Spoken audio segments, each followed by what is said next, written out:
Good evening student, स्वागत है आपका आपके अपने यूट्यूब चैनल स्टडी विद सुमन स्वामी पर। तो आज की वीडियो में ये है बीए क्लास फर्स्ट जनरल जो है इंट्रोडक्शन टू सोशोलॉजी का टॉपिक हम करेंगे। समाज विज्ञान की उत्पत्ति ਅਤੇ विकास, इसमें है सोशोलॉजी ओरिजिन एंड डेवलपमेंट। तो जी हमारा क्वेश्चन है समाज विज्ञान की उत्पत्ति के ਵੱਖ-ਵੱਖ चरणों का वर्णन करो। और ये क्वेश्चन आया 2014 में, 2023 में, या फिर इसको इंग्लिश में हम करेंगे describe the different stages of origin of sociology. उत्पत्ति ऊपर चर्चा करो या मूल इसके समाजशास्त्र के मूल बारे चर्चा करो। तो इसमें हम पढ़ते हैं, मनुख एक चिंतन करने वाला प्राणी है, मतलब सोचने वाला प्राणी है। कोई भी काम करने से पहले वो 100 बार सोचता है कि मैं ये करूं कि नहीं करूं। अपने जीवन के शुरुआती पद्धर तो ही उस विच अपने आले दुआले बारे पता करने की इच्छा होंदी है। उसने समय समय उत्ते पैदा हुई मुश्किलों नूं दूर करने लई इकट्ठे मिल के कोशिशां कीतियां। व्यक्तियों विच होईयां अंतर क्रियावां नाल समाजिक संबंध विकसित होए। तो अब इंसान जो है वो सोचता है, अपने आसे पासे सोचता है, अंतःक्रिया करता है और उसके बाद में वो डिसीजन लेता है कि मुझे क्या करना चाहिए, क्या नहीं करना चाहिए। तो जब ये चीज़ें हुई तो नए नवे समूह साडे सामने आए। इस तरह मनुख समाज के ਵੱਖ-ਵੱਖ पक्षां नूं समझण दी कोशिश करता है। तो हम उस पढ़ेंगे समाज विज्ञान की उत्पत्ति विकास के चरण किहड़े-किहड़े हैं। तो पहला चरण है जी वैदिक अति महाकाव्य काल। तो इंसान जो है उसने देखा, चाहे समाजशास्त्र के विकास की शुरुआती अवस्था की शुरुआत नूं आम तौर उत्ते यूरोप तो मन्निया जाता है, पर इतिहास इस गल का गवाह है। देखिए, इसकी शुरुआत जो मानी गई है वो यूरोप से मानी गई है, पर हम ये मानते हैं कि लोगों दी समस्यावां का डूंगा अध्ययन, चिंतन अते उन्हां दा मंथन किया। ठीक है। तो अब जो ऋषि मुनि हैं हमारे, इन्होंने इसका जो गहराई से जब अध्ययन किया तो उन्होंने क्या पाया कि इस गल का उल्लेख दुनिया के सब तो पुराने पर भारत विच लिखे महान प्राचीन ग्रंथ ऋग्वेद विच मिलता है। किस बात का मिलता है कि जो समाज की चीज़ें हैं वो हमें ऋग्वेद में मिलती हैं। इसके अलावा वेद है, उपनिषद है, पुराण है, महाभारत है, रामायण है, गीता है, आदि वर्गीय ग्रंथों नाल भारत में समाजशास्त्र की शुरुआत हुई।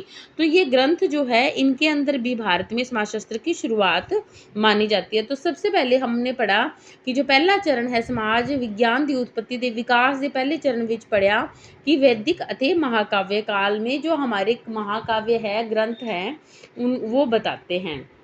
सेकंड देखें कि यूनानी जो विचारक है, अरस्तु है, प्लेटो है, प्लेटो ने तो 50 तो वध ਅਤੇ अरस्तु ने 150 तो वध छोटे ਵੱਡੇ ਰਾਜਾਂ ਦੇ ਰਾਜਨੀਤਿਕ, ਸਮਾਜਿਕ, ਧਾਰਮਿਕ, ਆਰਥਿਕ ਵਿਵਸਥਾ ਦਾ ਅਧਿਐਨ ਕੀਤਾ ਅਤੇ ਆਪਣੀਆਂ किताबां ਵਿੱਚ विचार दिते कि समाजशास्त्र समाज की जो चीज़ें इस सोसाइटी के अंदर जो है होती हैं।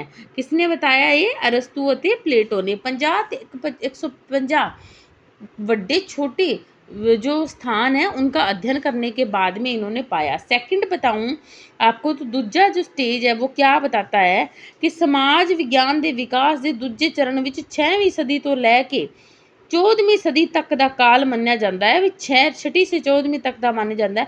इस काल के शुरुआती चरण में समाजिक समस्यावां नूं समझण दे लई धर्म अते दर्शन की मदद ली गई।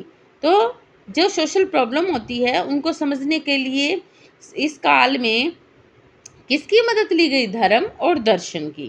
जैसे अब पर 13वीं सदी में समस्याओं नूं तार्किक ढंग नाल, जब 13वीं शताब्दी आती है तो तार्किक ढंग नाल, अर्थात कहण दा मतलब है कि हर कोई काम करन तो पहला सोचण ते समझण ते फिर तर्क नाल उस चीज़ नूं परखण, तां फिर उस दा इस्तेमाल करन दी जिहड़ी परंपरा है वो शुरू हुई।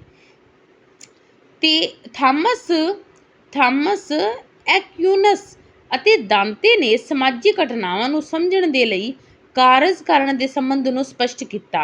इस तरह समाज के विज्ञान की रूपरेखा बनन लग पई। तो आपां ने पढ़िया समाज शास्त्र की उत्पत्ति ते विकास के चरण का पहला चरण तो है वैदिक अते महाकाव्य काल, ते दूजा है यूनानी विचारकां दा। ते दूजे चरण विच जो गल है वो है ਆ ਦੇਖੋ ਤੁਸੀਂ ਧਿਆਨ ਨਾਲ, ਦੂਜਾ ਚਰਨ ਤਾਂ ਆਪਾਂ ਪੜ੍ਹ ਹੀ ਲਿਆ ਵਿਤਰਕ ਨਾਲ। ਤੀਜੀ ਅਵਸਥਾ ਹੈ ਸਮਾਜ ਸ਼ਾਸਤਰ ਦੇ ਵਿਕਾਸ ਦੇ ਤੀਜੇ ਚਰਨ ਦੀ ਸ਼ੁਰੂਆਤ 13ਵੀਂ ਸਦੀ ਵਿੱਚ ਹੋਈ। ਇਸ ਸਮੇਂ ਵਿੱਚ ਕਈ ਅਜਿਹੇ ਮਹਾਨ ਵਿਚਾਰਕ ਹੋਏ ਜਿਨ੍ਹਾਂ ਨੇ ਸਮਾਜਿਕ ਘਟਨਾਵਾਂ ਦੇ ਅਧਿਐਨ ਦੇ ਲਈ ਵਿਗਿਆਨ ਵਿਧੀ ਦਾ ਪ੍ਰਯੋਗ ਕੀਤਾ। अब ਵਿਗਿਆਨਿਕ ਵਿਧੀ में देखो कौन कौन है, ਹੌਬਸ, ਲੋਕ, ਰੂਸੋ ਨੇ ਸਮਾਜਿਕ ਸਮਝੌਤੇ ਦਾ ਸਿਧਾਂਤ ਦਿੱਤਾ ਤੇ ਥਾਮਸ ਮੂਰੇ ਨੇ ਆਪਣੀ ਕਿਤਾਬ ਦਾ स्पिरिट ऑफ लॉज, माल्थस ने अपने जनसंख्या का सिद्धांत। तो अब समाज शास्त्र के बारे में जो बताया है हॉब्स, लॉक, रूसो ने सामाजिक समझौते का सिद्धांत है, इसके बारे में डिटेल से आगे भी पढ़ेंगे अपने। माल्थस का जनसंख्या का सिद्धांत है। तो इस सिद्धांत की चौथी अवस्था, चौथा चरण वेखो कि महान फ्रांसीसी विचारक ऑगस्ट काम्टे ने 19वीं सदी की शुरुआत में समाज के विज्ञान और सामाजिक भौतिकी, क्या नाम दिया सबसे पहले समाज शास्त्र को, सामाजिक भौतिकी ना दिता।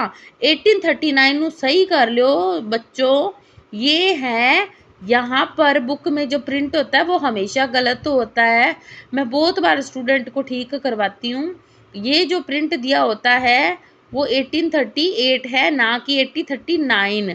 तो समाजशास्त्र के अंदर 1838 में उन्होंने इसका नाम बदल के समाजशास्त्र रख दिता। उन्होंने समाजशास्त्र विज्ञान का पिता, फादर ऑफ सोशियोलॉजी कहा जाता है। क्यों कहा जाता है? क्योंकि काम्टे ने पहला नाम रखा सी समाजिक भौतिकी ते 1838 विच उन्होंने आप ही इसका नाम बदल के रखा सी समाज शास्त्र। ते समाज शास्त्र ना दे कारण इन्हां नूं कहा जाता है समाज शास्त्र का जनक या फादर ऑफ सोशियोलॉजी या समाज शास्त्र का पिता। 1843 विच जे.एस. मिल ने इंग्लैंड विच समाज शास्त्र ਨੂੰ शुरू किया। हरबर्ट स्पेंसर ने अपनी किताब प्रिंसिपल ऑफ सोशियोलॉजी ਅਤੇ थ्योरी ऑफ ऑर्गेनिज्म नाल समाज विज्ञान विधि ਦਾ ਵਿਸ਼ਲੇਸ਼ਣ ਕੀਤਾ। ਸਭ ਤੋਂ ਪਹਿਲਾਂ ਅਮਰੀਕਾ ਦੀ ਯੇਲ यूनिवर्सिटी ਵਿੱਚ 1876 ਵਿੱਚ ਸਮਾਜ ਸ਼ਾਸਤਰ ਦਾ ਅਧਿਐਨ ਕੀਤਾ ਗਿਆ। स्वतंत्र विषय के रूप में होया कब? 1876 में अमेरिका में सबसे पहले कि ये भी कोई सब्जेक्ट है ऐसा अमेरिका में पढ़ाया गया था। लेकिन उससे पहले हम बात करें तो जे.एस. मिल ने 1843 में ही इंग्लैंड को इस शब्द से परिचित करवाया। उसके बाद हर्बर्ट स्पेंसर ने भी प्रिंसिपल ऑफ सोशियोलॉजी या फिर उनकी एक और बुक है थ्योरी ऑफ ऑर्गेनिज्म में भी इस बात को बताया है। दुर्खीम ने भी अपनी किताबों की मदद नाल समाज विज्ञान ਨੂੰ स्वतंत्र विज्ञान के रूप में विकसित करने ਲਈ योगदान दिता। मैक्स वेबर ਅਤੇ ਹੋਰ समाज शास्त्रियों ने भी बहुत सारे समाज शास्त्री सिद्धांत दिते। वर्तमान समय ਵਿੱਚ दुनिया के लगभग सारे देशों में यह विषय स्वतंत्र रूप ਵਿੱਚ नवा ज्ञान इकट्ठा करने की कोशिश कर रहा है। तो स्टूडेंट आप लोगों को ये पढ़ना है समाज शास्त्र की उत्पत्ति ते विकास बारे चर्चा करो। जे उत्पत्ति का प्रश्न आता है तो आपां नूं चौथे चारों चरण करने हैं। तो विकास जैसे भारतीय समाज शास्त्र का विकास आपां करांगे अगली क्लास विच।